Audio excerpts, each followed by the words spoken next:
सुबह सुबह प्रभु जी दया तेरी नहीं है, रात भर तेरी वफादारी भी। सुबह सुबह प्रभु जी दया तेरी नहीं है, रात भर तेरी वफादारी भी। वर्णन करूं मैं कैसे प्रभु जी, करता रहूं मैं बस तेरी स्तुति। वर्णन करूं मैं कैसे प्रभु जी, करता रहूं मैं बस तेरी स्तुति। ऐ मसीह तू महिमा पाए, नाम है तेरा महान। जय मसीह की। हमारा परमेश्वर के करुणा है, हम एक और नया दिन देख पाया। अनेक लोग इस दिन को देखना चाहा लेकिन नहीं हो पाया, लेकिन प्रभु के करुणा से हम लोग जीवित हैं। वचन सुनने के लिए स्वागत है आप सबका इस कार्यक्रम में। आज की रोटी शीघ्र ही आने वाला प्रभु यीशु मसीह के नाम से स्वागत करता हूं। धन्यवाद हो। प्रार्थना करें। स्वर्गीय पिता परमेश्वर, धन्यवाद हो, आप जीविता होने के कारण हम पर रहम करते हैं, अनुग्रह करते हैं। प्रभु आपके वचनों के अनुसार कि धार्मिकता का जीवन हम व्यतीत करने पाए।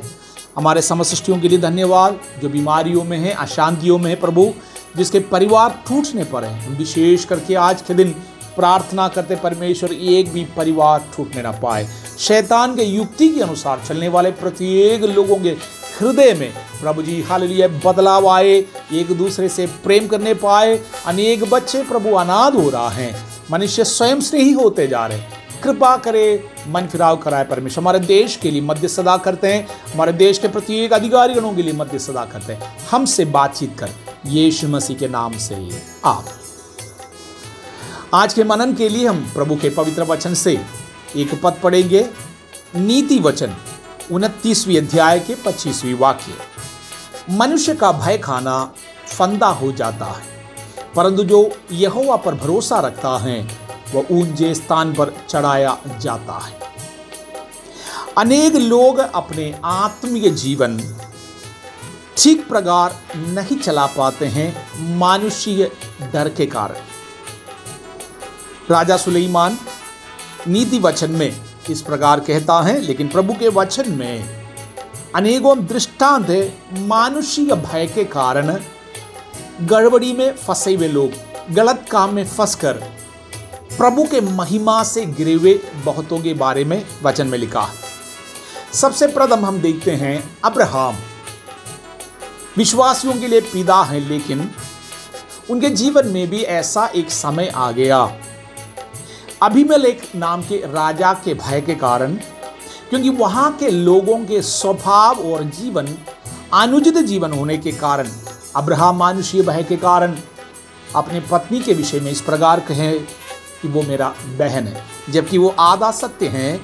साराई अब्राहम के रिश्ते में आती हैं, उसके बावजूद भी जब पत्नी बनी है उनको कहना चाहिए था वो मेरा पत्नी है, जिसके वजह से अब्राहम के जीवन में अनेकों प्रकार के पीड़ा आया है। मानुषीय भय, चाहे हम जितना भी धार्मिकता की बात करें, भय भक्ति की बात करें, और हो सकता है 99 चीज़ें हम लोग उत्तम करता होगा, लेकिन एक कमी हमारे अनेकों आशीषों को रोक सकता है। मानुषीय भय हमारे लिए फंदा बन सकता है। दूसरा, एलिया परमेश्वर का भक्त। एलिया आज स्वर्ग से आग उतारने वाला एक व्यक्ति था।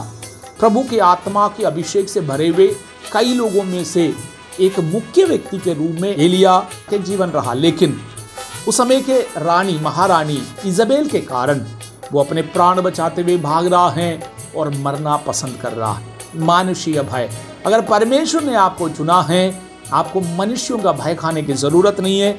मनुष्य आपके शरीर को नुकसान पहुंचा सकता है, लेकिन आपकी आत्मा को कोई नुकसान नहीं पहुंचा सकता है। हमारा परमेश्वर आग में और इस जगह संसार में आने वाले जीवन में हमारे प्राण को आग के झील में डालने वाला है। इसलिए हमारा परमेश्वर से डरे। मानुषीय भय हमें फंदे में फंसा सकता है। एलिया मरना पसंद कर रहा है। पतरस नाम के यीशु मसीह के 12 चेलों में से एक व्यक्ति मानुषी के भय के कारण अपने स्वामी को त्याग दिया है। इस प्रकार कहा, मैं इस मनुष्य को जानता नहीं। अनेकों प्रकार के कमजोरियां हमारे जीवन में, लेकिन प्रभु के लोग दिन प्रतिदिन मानुषी के भय से उबर आए। मनुष्य हमारा क्या कर सकता है? इस शरीर को नुकसान करने वालों से नहीं, हमारे परमेश्वर से हम लोग डरे। पतरुस परमेश्वर के हालेलुया चेले होने के नाते भी, यीशु मसीह के आमीन चेले होकर प्रकाशन पाए हुए व्यक्ति होने के बावजूद भी, जब मृत्यु की बात आते हैं और डर के कारण, मानुषीय भय के कारण कहता है, मैं इस मनुष्य को नहीं जानता हूँ। मानुषीय भय आपके लिए एक फंदा बन सकता है। पतरुस को फिर रोना पड़ा, पश्चाताप करना पड़ा और अनेकों चीज़ों में वो पीछे चला गया और पुराने काम में उसको वापस जाना पड़ा, मछली पकड़ने के काम में उसको वापस जाना पड़ा, कारण मानुषीय भय। चौथी बात है, यीशु मसीह एक अंधे को चंगा किया। उस समय पर अनेक लोग, फरीसी सदूकी लोग, यीशु के पीछे हो लेने वाले या यीशु मसीह के द्वारा जब कोई भी काम होता है, उन लोगों को भी, जो जिन लोगों को चंगाई मिलता है, उन्हें भी मार डालने की कोशिश करता है। यीशु मसीह जब उस अंधे को चंगा किया और वो अंधा यीशु मसीह के साथ आराधना भवन में गया, लोगों ने उससे पूछा, तुमको किसने चंगा किया? उनके माँ बाप से पूछा, क्योंकि वो जन्म से अंधे थे।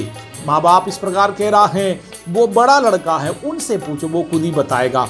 मानुषीय भय, मानुषीय भय हमारे परमेश्वर की आराधना से प्रभु को जो महिमा हम लोगों को देना चाहिए, उससे हम लोगों को रोक देता है।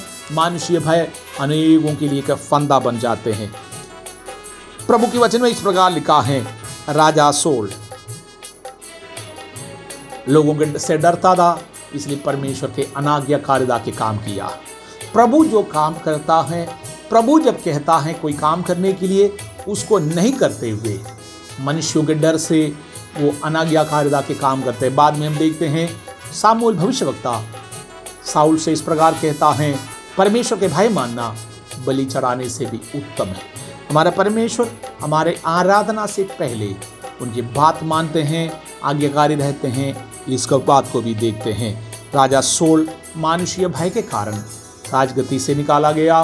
उनके बच्चों के समेत एक ही दिन में उनका मृत्यु हो गया। हमें इस्राएल के राजाओं में से दुष्टों के नामों से सौल के नाम भी गिना जाते हैं। मेरे प्रियो, जब प्रभु आपको ऊंचे स्थिति में पहुंच जाते हैं, मानुषीय भय आपके ऊपर प्रभुदान ना करे, परमेश्वर से डरे, अन्यथा मानुषीय भय आपके लिए एक फंदा बन जाते हैं। मूसा के भाई हारून, जब मूसा परमेश्वर से पर्वत में बात करने के लिए चला गया था, लोग अपने अपने मार्ग चुनते हुए वो देखा। हारून को लगा कि लोग सब उनको छोड़कर चले जाएंगे, इसलिए लोगों को एकजुट बनाए रखने के लिए प्रभु के सबसे पहला प्रथम आज्ञा है, किसी भी प्रकार के मूरत और सूरत में, आमीन, मनुष्यों के या जल में या स्वर्ग में किसी भी प्रकार के मूर्तियों को नहीं बनाना। हारून हम देखते हैं लोगों के डर से, लोगों को एकजुट बनाए रखने के लिए मूर्ति बनाकर उन्हें आराधना करने के लिए प्रेरित किया, जिसकी वजह से अनेकों विपत्ति उनके जीवन में आया है। और प्रभु के वचन कहता है, मानुषीय भय यदि परमेश्वर के से बढ़कर आपके जीवन में होगा, वो आपके लिए एक फंदा बन सकता है। फरीसी और सदूकियों में से अनेक लोगों को, आमीन, हम जानते हैं, अनेक लोग परमेश्वर से बढ़कर मनुष्यों को तृप्त करने वाले थे, मनुष्यों को खुश करने के लिए प्रभु के भय में बनाने रहा, जिसकी वजह से यीशु मसीह उनके विरुद्ध में उपदेश देते हुए हम लोग देखता है। आज के दिन मेरे प्रियो, हमारे परमेश्वर के भय अर्थात प्रभु के वचनों को मानना बाकी सब चीज़ों से श्रेष्ठ हैं। हम लोगों के लिए मानुषीय भय फंदा बन सकते हैं, आनंद जीवन में जाने से हमको रोक सकते हैं। इस बात को याद रखें, प्रभु में बना रहे, मानुषीय भय से हम लोग स्वतंत्र हो। हमारे शरीर को, आमीन, हालेलुया, नुकसान पहुंचाने वाला हमारे आत्मा को कोई नुकसान नहीं पहुंचा सके। प्रभु आपको आज के दिन आशीष दे, वचनों में बना रहे, यीशु मसीह के नाम से आमीन।